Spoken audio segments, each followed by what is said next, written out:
여러분, 병아리 감별사라는 직업이 있는 거 아세요? 부화한 지 한 30시간이 지나고 나면 이제 이게 암컷인지 수컷인지 정확히 드러나게 되는데, 그거를 감별하고 식별하는 사람이 바로 병아리 감별사라고 해요. 근데 놀라운 건 뭐냐면, 그렇게 감별돼서 죽는 수컷, 그 수컷 병아리가 한 해에 70억 마리나 된다고 하더라고요. 그러니까 무슨 말이냐면, 단순히 수컷이라는 이유만으로 감별이 되어서 병아리가 감별사에 태어나자마자 죽임을 당하게 된다라는 거예요. 이 기사를 보면서 제가 이런 생각이 들더라고요. 여러분, 만약에 우리 하나님께서 이 병아리 감별사와 같이 우리의 믿음의 싹수를 미리 보시고 좋은 믿음의 사람이 될지 나쁜 믿음의 사람이 될지 그거를 감별해서 처리하신다면, 여러분, 그렇다면 과연 이 자리에 누가 있을 수 있을까요? 아마 이 자리에 있을 사람 별로 되지 않을 겁니다. 참 무섭다는 생각이 드는데, 근데 중요한 건 우리 하나님은 그렇지 않다는 거예요. 예레미야 선지자가 우리 하나님을 뭐라고 설명하냐면, 예레미야 애가 3장 22절 말씀 우리 같이 한번 읽어볼까요? 시작. 여호와의 인자와 긍휼이 무궁하심으로 우리가 진멸되지 아니함이니이다. 여러분, 믿으십니까? 여호와의 인자가 또 긍휼이 무궁하시기 때문에, 비록 하나님께서는 우리의 모든 것을 아시지만 그럼에도 불구하고 기다리시고 인내하시고 늘 사랑으로 우리를 인도하시는 은혜의 하나님이신 줄 믿으시기를 축복합니다. 여러분, 그 관점으로 오늘 본문을 보면, 오늘 본문은 우리가 잘 아는 가인과 아벨의 이야기예요. 근데 여기서 우리가 늘 주의해야 될 게 있어요. 우리가 가인과 아벨 이야기만 생각하면 그 재물에 자꾸 관점을 둔다는 거예요. 그래서 우리의 초점을 재물의 종류가 무엇이었느냐, 정성의 차이가 어떤 차이가 있었느냐, 또 피가 있느냐 없느냐, 자꾸 이런 것에 우리의 마음을 빼앗긴다는 거죠. 근데 여러분, 제사를 받고 안 받고의 이유가 어떤 재물을 드렸느냐, 어떤 정성으로 드렸는가, 피의 제사인가 아닌가, 바로 여기에 있지 않다는 거예요. 그럼 무엇이 두 사람의 제사를 갈랐을까? 무엇이 아벨의 제사는 받으시고 가인 제사를 받지 않으시는 그 비극의 시작이 되었는가? 두 가지인데요. 첫 번째로 바로 온전한 믿음이었다라는 거예요. 여러분, 하나님은 우리의 믿음의 기도, 믿음의 헌신, 믿음의 수고 기뻐하시는 줄을 믿으시기를 축복합니다. 하나님은 믿음을 참 기뻐하시죠. 그럼 과연 여러분, 믿음이라는 게 뭘까요? 우리는 믿음이라고만 얘기하면 늘 감정적으로, 아니 의지의 차원에서만 우리 믿음을 생각을 해요. 내가 믿기로 결단을 하고 그 믿음의 상태를 유지하는 것, 그게 우리는 믿음이 전부라고 생각하거든요. 근데 그는 믿음의 한 부분일 뿐이에요. 성경이 말하고 있는 진짜 믿음은 뭐냐면, 이 믿음이라는 단어 속에 고백이 있어야 되고 삶이 있어야 되는 거예요. 그러니까 참된 믿음으로 너희가 고백을 했으면 그 믿음이 진짜인지를 반드시 삶으로 살아내야 그게 참 믿음이라는 거죠. 그 관점으로 두 사람의 제사를 보시면, 가인은 자신의 가업을 이어받은 거예요. 그 아담에게 주어졌던 땅에 경작하는 그 가업을 이어받아서 땅의 소산을 하나님께 드립니다. 그리고 아벨은 양의 첫 새끼, 그리고 그 기름을 하나님께 드려요. 주목하는 건 앞서도 말씀드렸지만 무엇을 드렸는가가 아니라고 말씀을 드렸어요. 무엇을 드렸는가가 아니라 하나님이 무엇에 주목하셨는가, 바로 이걸 보셔야 되는데, 우리 4절과 5절 말씀을 화면을 보시고 우리 핵심적인 부분들만 함께 읽습니다. 시작. 여호와께서 아벨과 그의 제물은 받으셨으나 가인과 그의 제물은 받지 아니하신지라. 아멘. 자, 여러분, 하나님이 주목하신 게 뭐냐? 누구와 그의 제물이라는 거죠. 그러니까 제물 자체가 아니라 누구라는 그 본질 자체, 그리고 그의 마음의 상태의 제물이에요. 이걸 풀어 설명하면, 제물 이전에 가인과 아벨이 어떤 믿음으로, 어떤 믿음의 태도를 보였는가, 우리 하나님은 이걸 주목하셨다라는 거죠. 더 쉽게 말하면 아벨은 바른 믿음, 즉 참된 고백과 그에 합당한 삶으로 하나님을 예배했지만, 가인은 그렇지 못했다는 거예요. 고백은 고백이고 삶은 삶이라는 그런 자세로 예배를 했기 때문에 하나님 받지 않으셨다는 거죠. 그런데 히브리서 기자는 뭐라고 설명하냐면 히브리서 11장 4절 말씀을 보세요.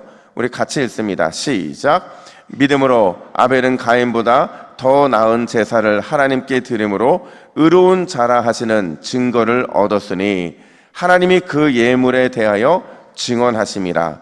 그가 죽었으나 그 믿음으로써 지금도 말하느니라. 아멘. 여러분, 아벨의 제사는 받고 가인의 제사는 받지 않는 이유가 뭐라는 거예요? 믿음이라는 거죠. 이 믿음은 고백과 삶의 온전한 모습으로 나타나게 되는데 그 믿음이 바로 하나님이 받으시는 예배이고 그렇지 않은 것을 하나님 절대 받지 않으신다는 거예요. 더 중요한 건 뭐냐면 마지막 히브리서 11장 4절에 보면 그가 죽었으나 그 믿음으로써 지금도 말한다라는 것은 뭐냐면 그걸 지금도 말하느니라. 다시 말하면 지금도 하나님께서 우리에게 원하시는 게 바로 그 믿음이라고 말하고 있는 겁니다. 사랑하는 여러분, 오늘 이 새벽에 아벨처럼 참 믿음으로 예배하고 기도하시기를 주님의 이름으로 축복합니다. 간절히 구하고 찾고 두드리세요. 근데 거기서 멈추지 마시고 돌아가실 때는 이미 응답받은 것으로 확신하는 믿음을 가지고 돌아가시기를 축복합니다. 우리 하나님이 그 믿음을 원하신대요.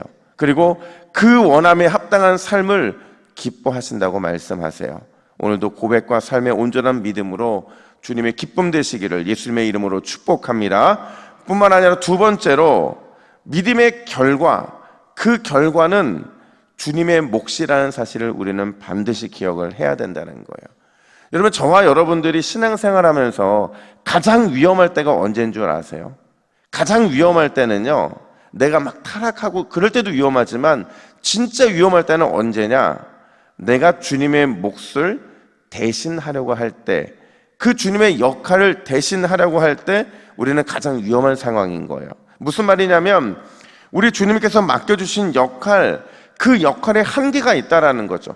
기도를 맡기시면 기도의 사명을 잘 감당하면 되는 것이고, 헌신과 수고를 원하시면 내 최선을 다해서 헌신과 수고를 다하는 것, 그것으로 충분하다라는 거예요. 근데 여러분, 우리는 어디서 자꾸 걸려 넘어지느냐?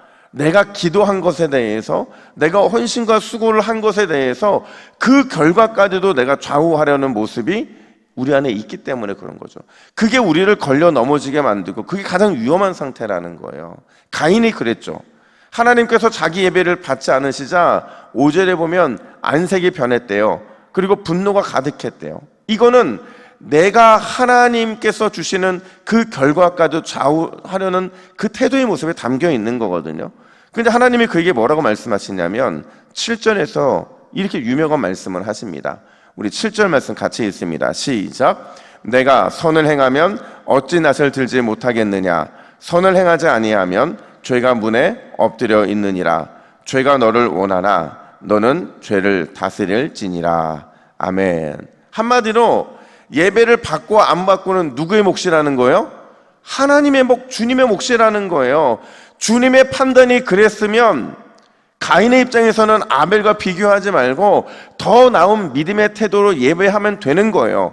그러면 그 이후에 다시 기회가 주어질 건데, 그런데 왜 그 결과까지 가인 스스로 판단하려느냐?